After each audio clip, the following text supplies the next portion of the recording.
정치인이라고 말할 수는 없지만 정치인에 한정 지으니까 분석이 잘 안 되는 최순실 박근혜 게이트의 중심에 선 인물은 정치인이 아니고 언론인입니다. 손석희 씨. 아, 손석희님 너무 좋아요. 갓석희. 예. 이분 저는 실제로 뵌 적이 있었는데요. 제 학교 때 저희 강의 오신 적이 있어요. 제가 언론정보 전공이라. 그런데 이분은 후광빛이시더라고요. 원래 또 유명인사라는 그 타이틀 때문에 뒤에 후광 효과처럼 보여요. TV 맨날 봐왔던 사람이라 실제로 처음 보는 사람이지만 굉장히 친숙하고 일반인들이 길거리 처음 만나는 거랑 다른 개념이죠. 아, 그렇죠. 그러니까 유명인의 후광 효과라는 게 분명히 있습니다. 특별히 보이는 것. 사실은 그것 일종의 의학계에 있어서 플라시보 효과랑 비슷한 거예요. 그럴 수도 있겠네요. 어디 갔는데 유명 연예인이 이렇게 식사 같은 걸 하고 있다 그러면 소곤소곤거리며 지나가잖아요. 거기에 이제 그런 효과 때문이거든요. 특별하지 않아요. 그들도. 근데 이제 워낙 갓석희이기 때문에 분석하는데 좀 조심스럽긴 한데요. 그냥 담백하게 한번 해보려고 그래요. 네. 손석희도 결국은 사람이더라. 이런 관점으로 놓고 얘기를 한번 해보고 싶어 하는 거거든요. 일단 정말 평범했던 어떤 일상의 유년 시절을 보낸 어떤 한 사람이 사회에 나와서 진화하는 과정에서 뭔가 자기 역할을 찾은 것 같다는 그런 느낌이었어요. 이 사람들 이런 거 있잖아요. 손석희 그러면 12년 연속 가장 유력한 언론인 이렇게 해년마다 조사가 나오거든요. 최근에 JTBC 문제뿐만 아니라 손석희의 경력은 이미 12년 전부터 한국에서 가장 영향력 있는 언론인이 돼 있단 말이에요. 그러면 그 사람을 성역하기가 쉬워요. 결과를 보고 예측을 하는 거예요. 사실 소년 시절에 완전히 망난이었다고 해도 어떤 위인전은 어떻게 만들어지냐면 그는 어렸을 때부터 떡잎이 달랐다 이런 개념으로 가요. 그렇죠. 그래서 바른 생각과 아주 어렸을 때부터 언론에 대한 생각을 남달리 갖고 살아왔다 이렇게 저는 보지 않는 거죠. 일단 아버지가요 군인이셨답니다. 군인의 아들로 태어난 거고요. 군인 그만두시고 사업을 하셨는데 쫄망하는. 결국에는 제가 일화에 의하면은 흙집 이런 데 살았는데 비가 오니까 흙이 천장에 떨어지더래요. 그런가 보다고 받침대 놓고 있었는데 우수수 떨어져가지고 안방에서 마루로 피할 정도로 살았대요. 그런 정도의 환경에서 자랐는데 그래서 여러분들이 아시다시피 최근에 한국을 주도하는 어떤 유력한 대학을 나온 것도 아니고요. 그렇다고 그 학교를 비하할 생각은 전혀 없어요. 제 생각에는 그 시대급의 지금 정치인들 학력 스펙 보면은 또 웬만큼 대학 이렇게 해서 어떤 레벨이 있잖아요. 그래서 손석희 옹은 사실 그 시대에는 좋은 대학을 나왔다고 좀 보긴 어렵죠. 근데 이게 반대로 말하면 손석희는 그렇기 때문에 저는 더 가치가 있다고 봐요. 한국 사회는 주류와 비주류의 문화가 엄청나게 나눠요. 국회의원 하는 사람도 정말 돈이 많거나 그렇지 않으면 대량 비등비등할 경우에는 어떤 레벨은 국회의원감이고 어떤 레벨은 시의원감이고 이런 레벨이 있어요. 그런 걸 다 혁파한 사람이다 보면 비주류에 계시는 분들 입장에서는 굉장히 선지자적인 인물 중에 저는 하나라고 봐요. 대표적인 인물들이 제가 볼 때는 서태지 조용필입니다. 그 사람들은 고등학교밖에 졸업 안 했어요. 그렇죠. 맞다. 네. 그런 관점으로 좀 바라보는 일단 그런 면이 좀 있다고 보고 손석희 씨가 JTBC 뉴스를 시작해가지고요. 최근에 시청률이 10주 연속 1위를 달성했어요. KBS를 뺀 겁니다. 뉴스 시간대가 일단 달라요. KBS는 9시고요. MBC, SBS, JTBC가 8시에 시작하잖아요. 그러니까 지상파 두 곳과 경쟁을 해서 계속 1위를 달리고 있는 거예요. 8시 대 뉴스로는. 그런 관점으로 일단 보시면 좋을 것 같고요. 왜 이런 일들이 만들어졌는가를 분석하기 전에 이제 상식적으로 몇 가지만 알려드리겠습니다. 여러분 시청률이 뭔지 아세요? 시청률 1위라고 그랬잖아요. 네. 시청률 조사하는 가구들이 딱 선별이 돼 있다고 들었는데요. 그 사람들 중에서 이제 자동으로 집계가 된다고 들었어요. 그래서 이제 그것을 TV를 켜고 있는 가구 중에서 그것을 시청하고 있는 가구의 퍼센테이지? 어설프게 알고 계십니다. 아, 그런가요? 설명해드릴게요. 시청 점유율하고 시청률이 있는데 말이 헷갈리니까 사람들이 이해를 못 하시는 측면이 있어요. 혹시 보현님은 시청률과 시청 점유율이 뭐가 다른지 알아요? 아니요. 근데 이걸 되게 어렵게 설명드려요. 예를 들면 시청률을 이렇게 표현합니다. 텔레비전의 특정 프로그램 또는 특정 시간대를 시청한 개인 또는 세대가 그 당시 방송을 시청할 수 있는 상태에 있었던 개인 또는 세대의 총수에 대한 비율. 뭔 말인지 알겠어요? 너무 어려워요. 쉽게 설명해 드리면 시청률은 TV 시청이 가능한 모든 가능한 텔레비전 중에 점유율이에요. 안 켜 있어도 시청률이 포함되는 거죠. 그게 시청률이고 시청 점유율은 켠 상태에 있는 텔레비전들 중에 그러니까 시청 점유율이 더 중요하겠죠. 그러네요. 그렇죠. 네. 근데 이게 어떻게 집계가 되는 거냐면요. 케이블이나 종편이 없을 때랑 있을 때가 좀 달라지긴 했는데 시청률 집계하는 기관이 TMNS하고 HB 닐슨이라고 하는 두 곳이 이렇게 담당을 하는데 시청률 표본 조사를 할 수 있는 어떤 집 안에 TV에다가 이렇게 특정한 장치를 달아줘요. 그래서 TV를 시청할 때 TV 보는 사람이 연령대가 누구고 뭐하고를 보고해 가면서 그 TV를 보게끔 만들어주고 각종 혜택들을 줘요. 그러니까 불편함을 감수하고서라도 이렇게 시청률 조사에 매번 응해주고 이러는 게 있는데 저는 이제 이 방식을 좀 반대하고 싶은 거거든요. 뭐가 있냐면은 지금은 잘 생각해 보시면요. 지상파하고 종편과의 차이가 없어요. 왜 그러냐면 옛날에 지상파는 안테나를 통해 수신했잖아요. 근데 지금 도시권에서 안테나로 TV 보시는 분 있습니까? 없죠. 사실은 지상파도 사실은 케이블 방송인 거거든요. 그러니까 케이블 방송이라고 하는 거는 지상파는 공중에 쏴버렸잖아요. 그러니까 공중에 쏴버린 전파는 누가 볼지를 모르기 때문에 표본을 골라갖고 여론조사처럼 시청률을 뺐던 시절이 있었는데 지금은 사실은 다 데이터 집계가 된다는 거예요. 케이블 TV든 위성이든 IPTV든 다 집계가 되니까 그걸 분석해가지고 데이터량이 가고 그러니까 어느 집에서 실시간으로 뭘 얼마를 보고 있는지를 다 알고 있는데 그걸 굳이 표본을 나눠 볼 필요가 뭐 있느냐 제 생각이거든요. 그렇네요. 근데 그 데이터만 있으면은 실질적인 진짜 시청률이나 시청 점유율이 나올 거라고 생각합니다. 바꿔야 된다는 거죠. 이것도 제가 보기엔 좀 이상한 시스템이라고 저는 보는데. 지금 현재 거의 99% 이상의 TV들이 전부 다 선으로 유선으로 또는 다 연결이 되어 있죠. 스카이라이프 같은 위성으로 이런 그렇죠. 방식으로. 그것도 마찬가지로 거기 랜선이 어쨌든 TV 뒷면에 다 꽂혀지죠.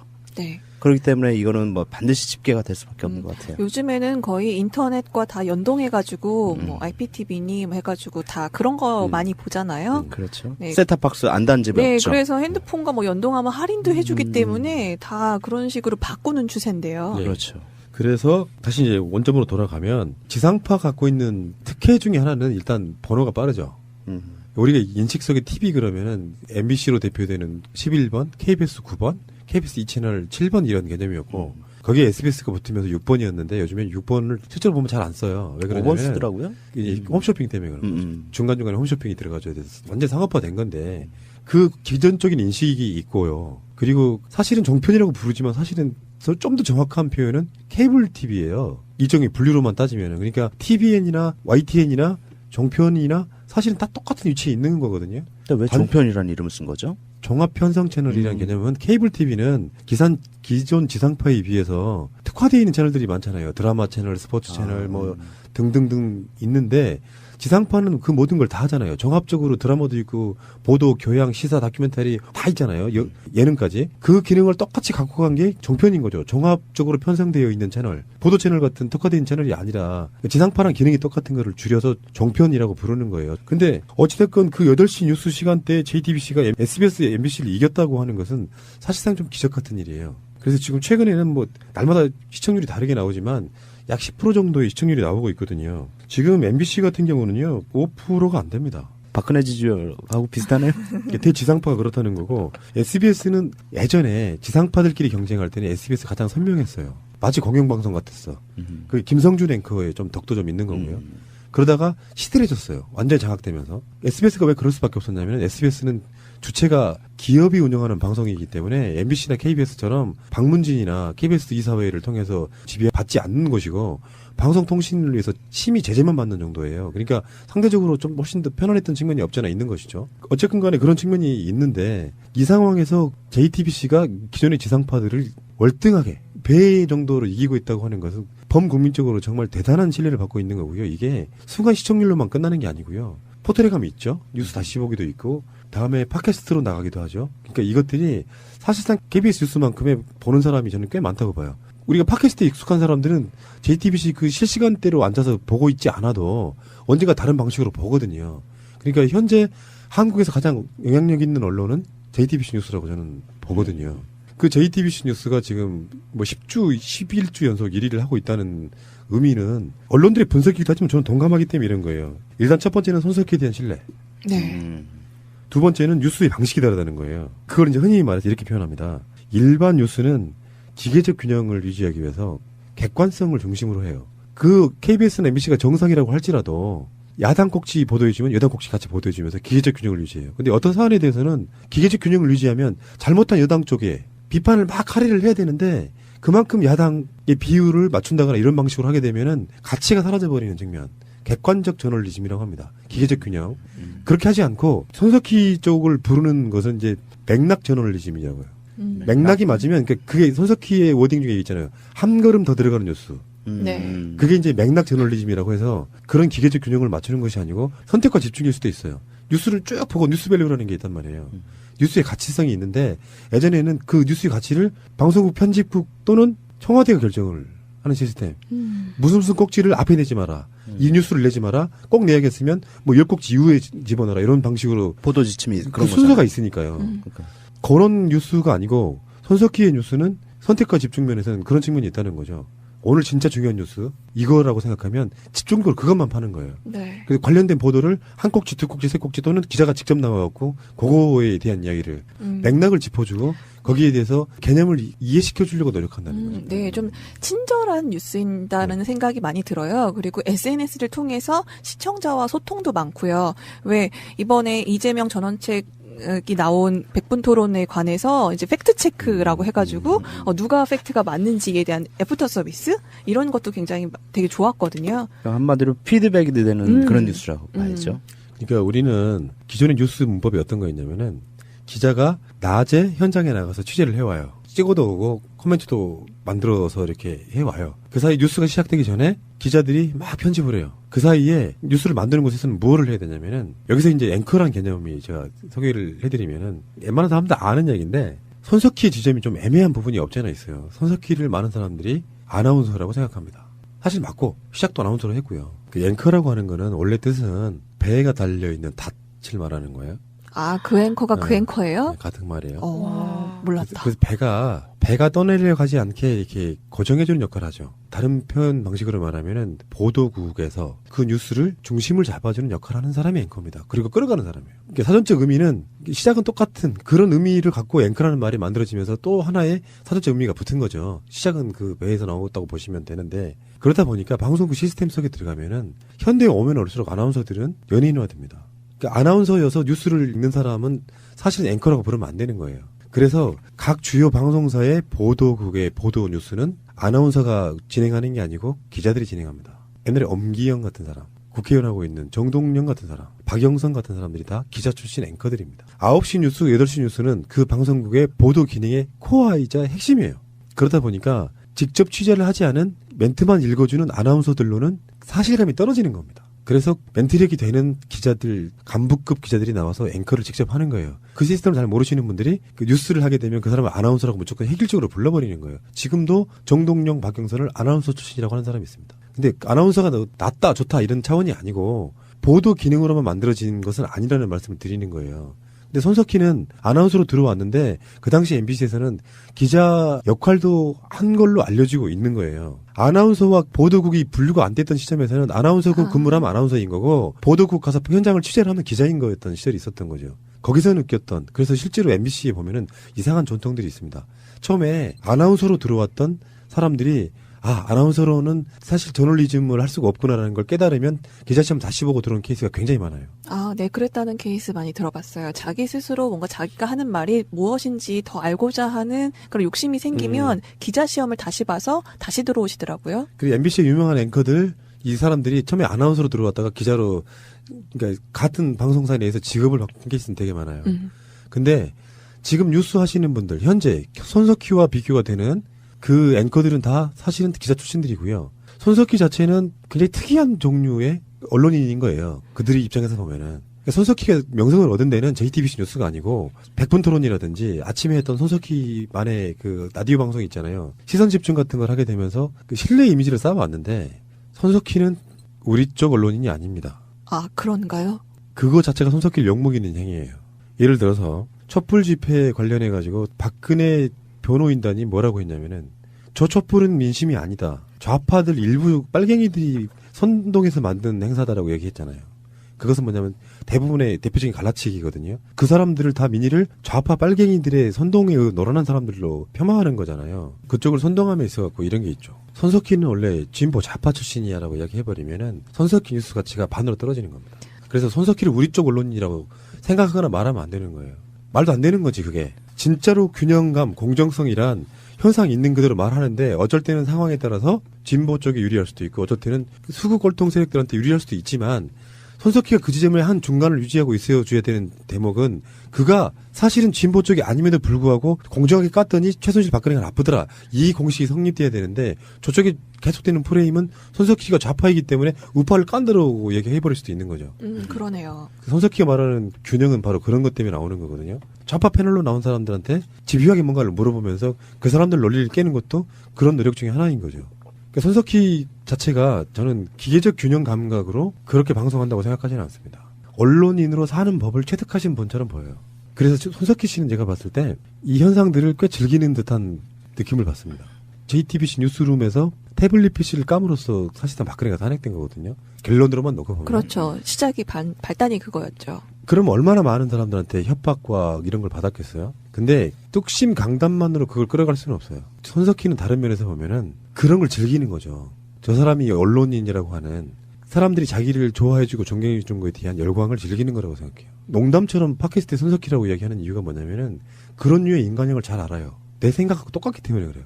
아, 그러세요? 나를 그렇게 올리려고 하는 말이 아니라 그런 언론을 공부해 왔거나 해온 사람들이라면 대체적으로 그런 마인드를 갖는다는 거예요. 손석희 뉴스가 JTBC 뉴스가 제대로 빛을 발한 게 세월호 보도였어요. 다른 지상파들이 세월호 이야기를 안 하고 있을 때 세월호 이야기를 꾸준히 했어요. 새가 날아든다 그랬잖아요. 실제로 손석희는 신년 방송을 팽목관 가서도 해요. 메이크업도 안 한 상태로 그냥 보여줘요. 그게 흔히 말하면 진정성이거든요. 사실요, 제가 팟캐스트를 만들었을 때 생각 중에 하나가 그런 게 있었거든요.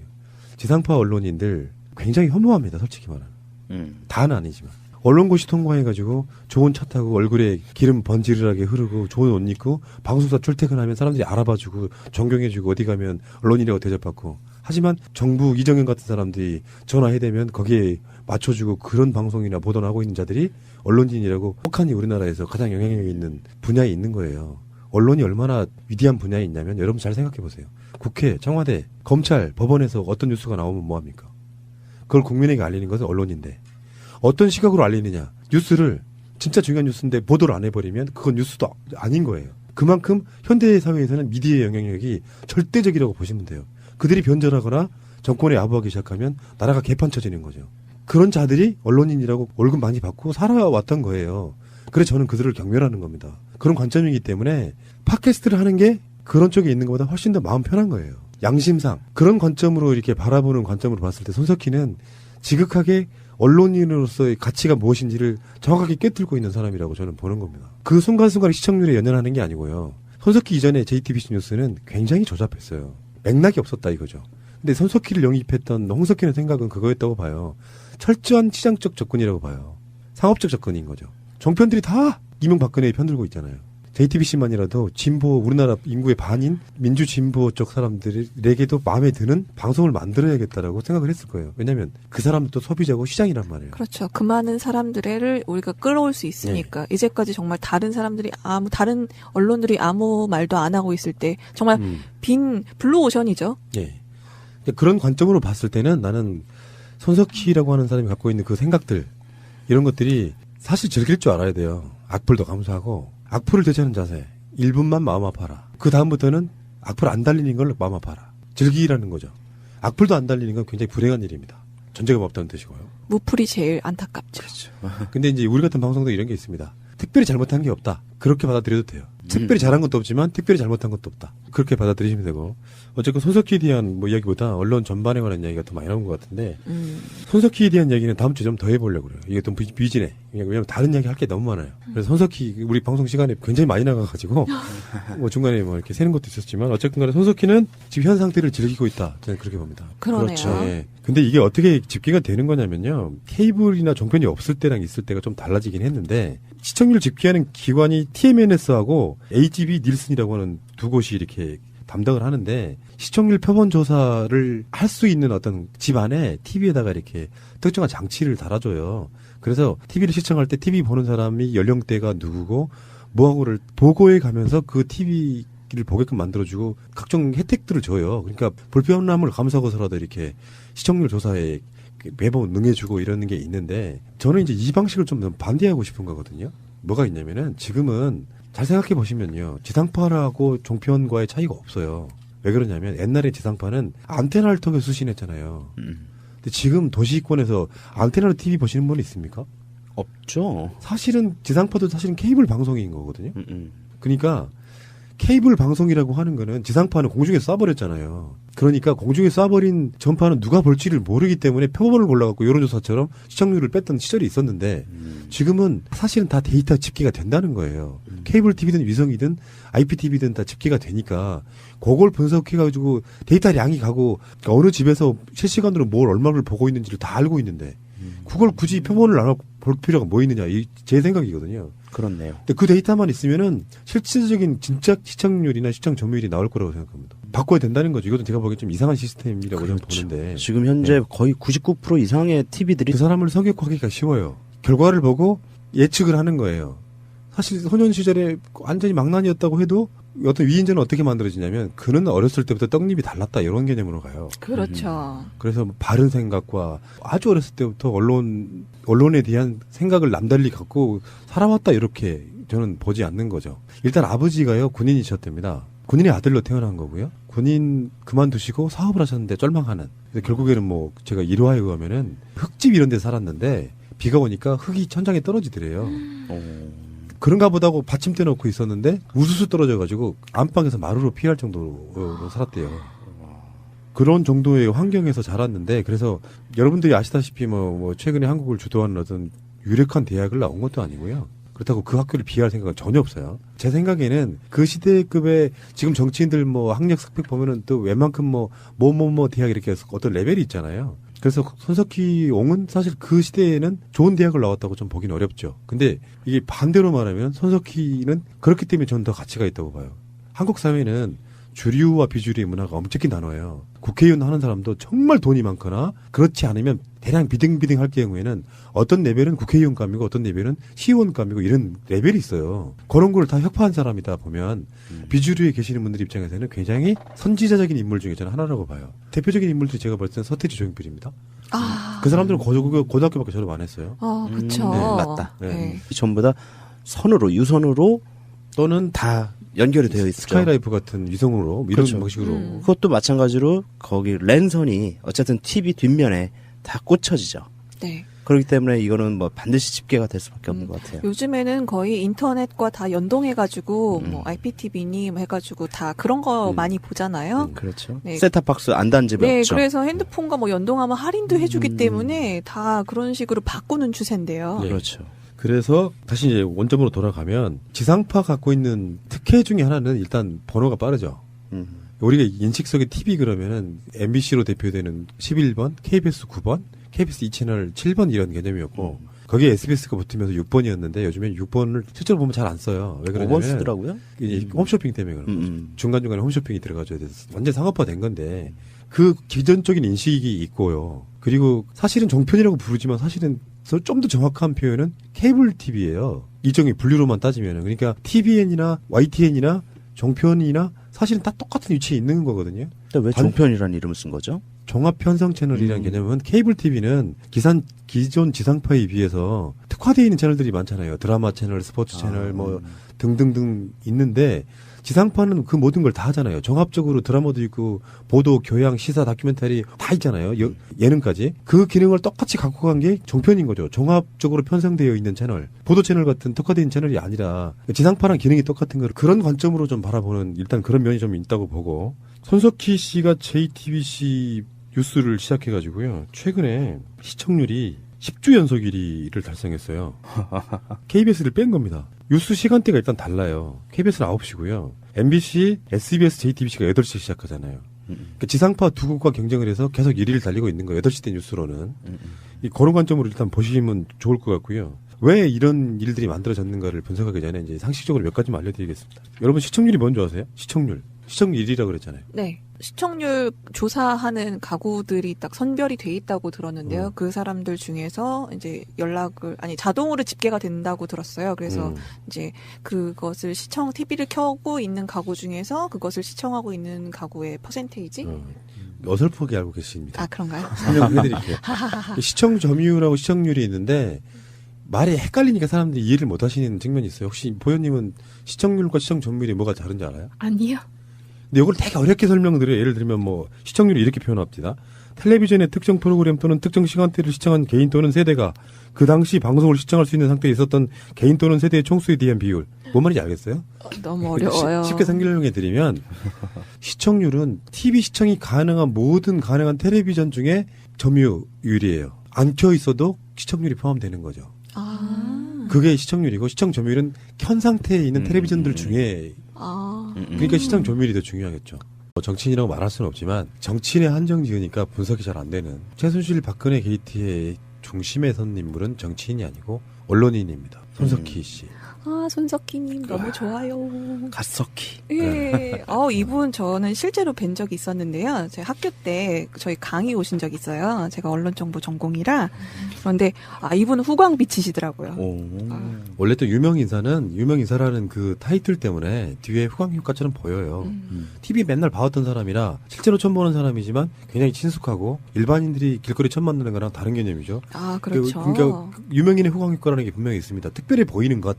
사실은 그것 일종의 의학계에 있어서 플라시보 효과랑 비슷한 거예요. 아, 그럴 수도 있겠네요. 어디 갔는데 유명 연예인이 이렇게 식사 같은 걸 하고 있다 그러면 소곤소곤거리며 지나가잖아요. 거기에 이제 그런 효과 때문이거든요. 특별하지 않아요. 그들도. 근데 이제 워낙 갓석희이기 때문에 분석하는데 좀 조심스럽긴 한데요. 그냥 담백하게 한번 해보려고 그래요. 네. 손석희도 결국은 사람이더라. 이런 관점으로 놓고 얘기를 한번 해보고 싶어 하는 거거든요. 일단 정말 평범했던 어떤 일상의 유년 시절을 보낸 어떤 한 사람이 사회에 나와서 진화하는 과정에서 뭔가 자기 역할을 찾은 것 같다는 그런 느낌이었어요. 이 사람들 이런 거 있잖아요. 손석희 그러면 뭐 12년 연속 가장 유력한 언론인 이렇게 해년마다 조사가 나오거든요. 최근에 JTBC 문제뿐만 아니라 손석희의 경력은 이미 12년 전부터 한국에서 가장 영향력 있는 언론인이 돼 있단 말이에요. 그러면